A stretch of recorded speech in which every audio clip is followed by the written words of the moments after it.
There's a limit to how much most typing tools can teach you, because eventually you start seeing the same patterns, the same words, and then you start making the same mistakes. But typing doesn't have to be like that. There are millions of unique pieces of content out there. The English Wikipedia has over 6 million articles alone. Now imagine practicing typing with that kind of variety. After years of teaching typing, I couldn't find a tool that could do that for me. So I built my own. Introducing TypeDrift. If you go to typedrift.app, you can start typing immediately. You don't have to log in, you don't have to set anything up. And by default, you'll be in words mode. And as you can see at the top, it's set to a time goal of 30 seconds. But you can change that to a word goal, a character goal, or you can just set it to infinite. But for now, let's just start typing. Once you finish your run, you'll see this end of run screen. And here you can see your words per minute, your accuracy, and your consistency, which measures how steady your typing speed was over time. You'll also be able to see how many characters were correct and how many mistakes you made. And down at the bottom, you'll get coaching based on your run. So in this case, we had good accuracy, and it just suggests increasing the speed while keeping things stable and consistent. On this screen, you can also see the weakest keys from your run. This example doesn't show too many because I didn't make too many repeated mistakes. But if you're missing the same key over and over again, this becomes really useful. And then from here, you can just hit continue to start another run. But I want to show you something that I'm really excited about. So if you go up to the top and you go to the mode dropdown, you'll notice that we have Wikipedia Mode. That's right. The 6 million articles that I mentioned in the intro wasn't just a coincidence. You can type every single one of them right here in TypeDrift. I can just search for any Wikipedia article, and it will auto-populate as I type, and then click to load it. Now the entire article is loaded into TypeDrift, and we can type through the whole thing.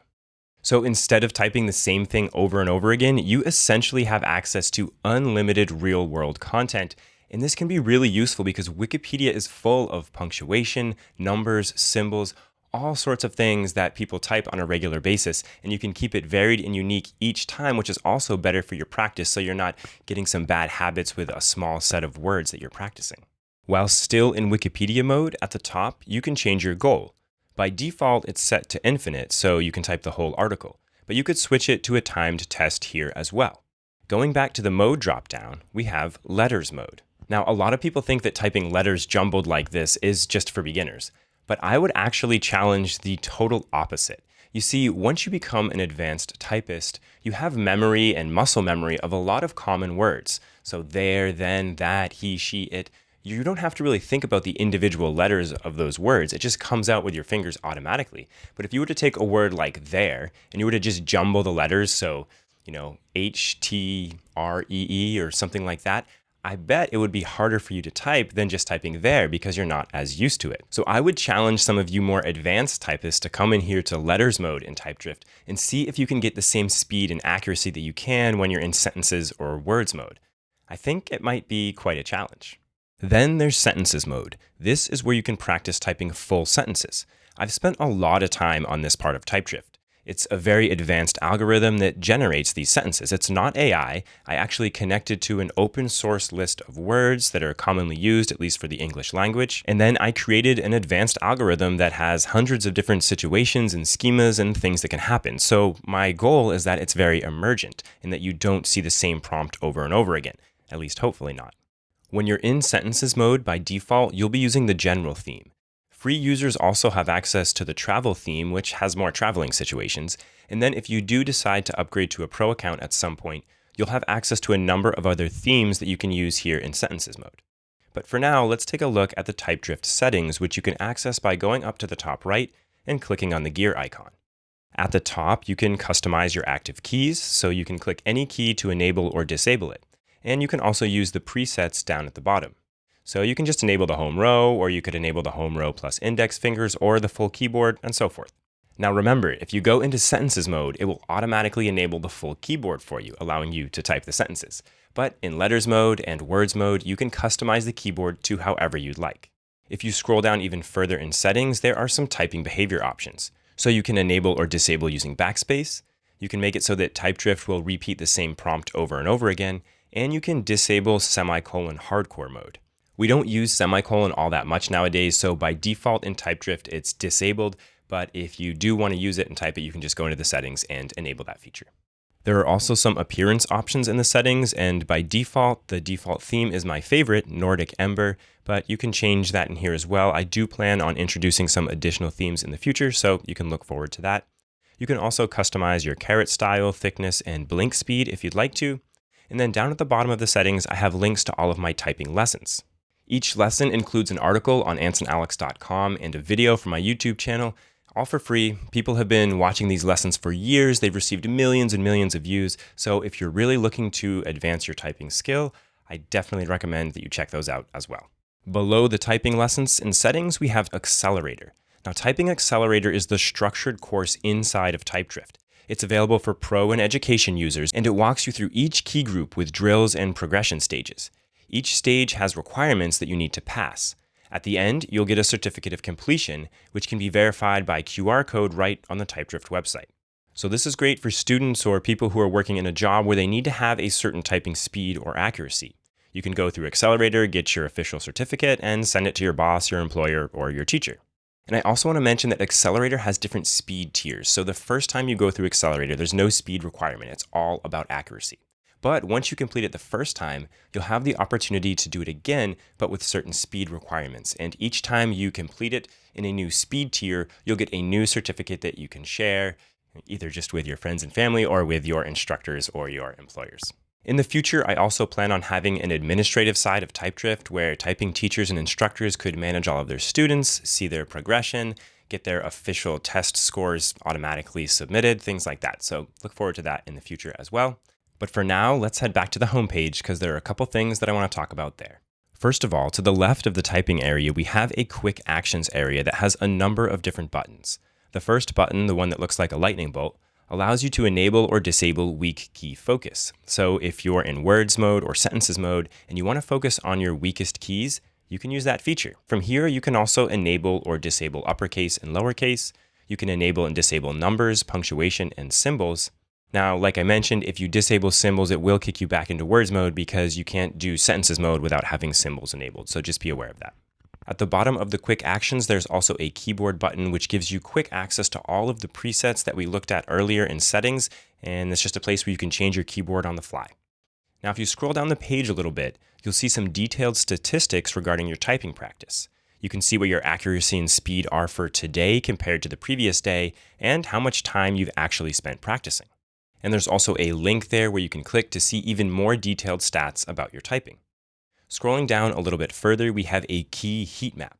And on this, you can hover over any key, and you can see that key's average accuracy and its average latency, which is how long it takes you to actually type that key. Notice that it's color-coded as well. Green keys you're doing really well with.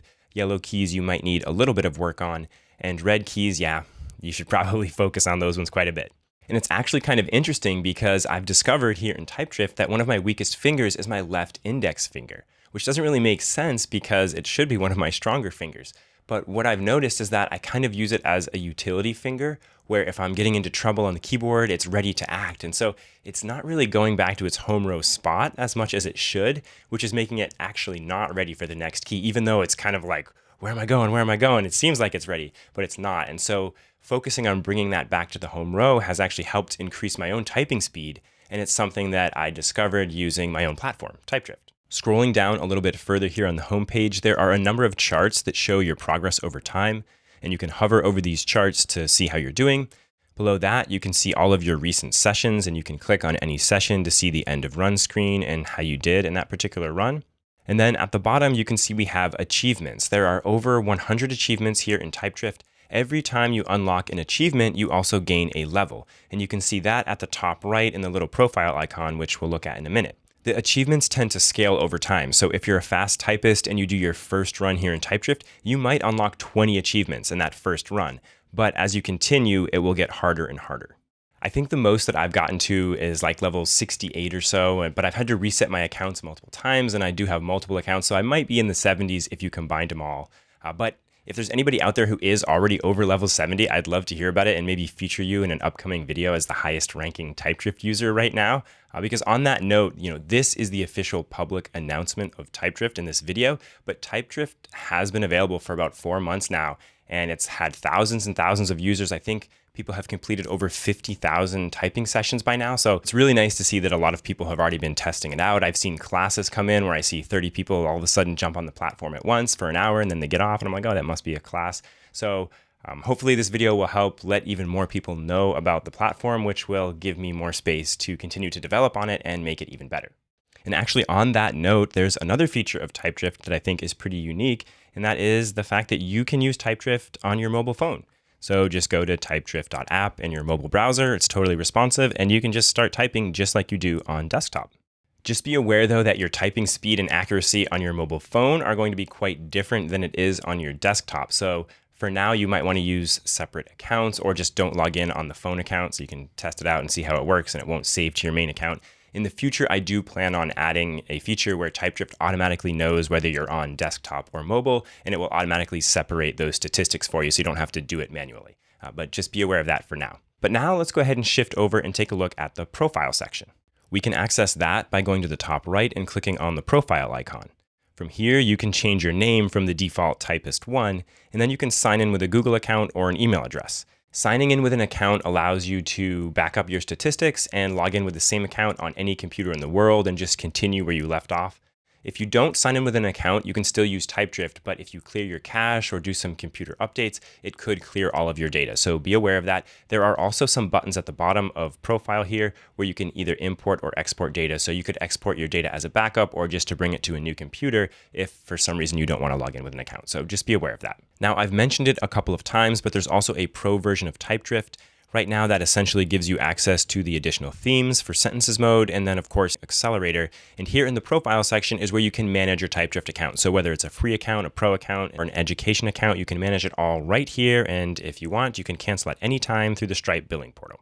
All right, everyone, that is TypeDrift. I am incredibly proud and excited of what is essentially my first product. For over a decade now as an online educator, I've been sending people to hundreds and hundreds of really useful tools and solutions, none of which were actually mine. And so it feels really good now to have one that I think is really useful. I think it's going to help all of you become the fastest and most accurate typists that you possibly can be. I think typing should be fun, so I'm going to continue to try to add features that make typing even more fun. Wikipedia was the first step in that. I've already been typing articles that I find interesting and just learning more about things while at the same time practicing my typing. So I hope you all can do the same. And I definitely will continue to develop and improve the tool as we move forward. So that's all I have for you for today, everybody. My name's Anson Alexander, and hopefully I'll see you in TypeDrift.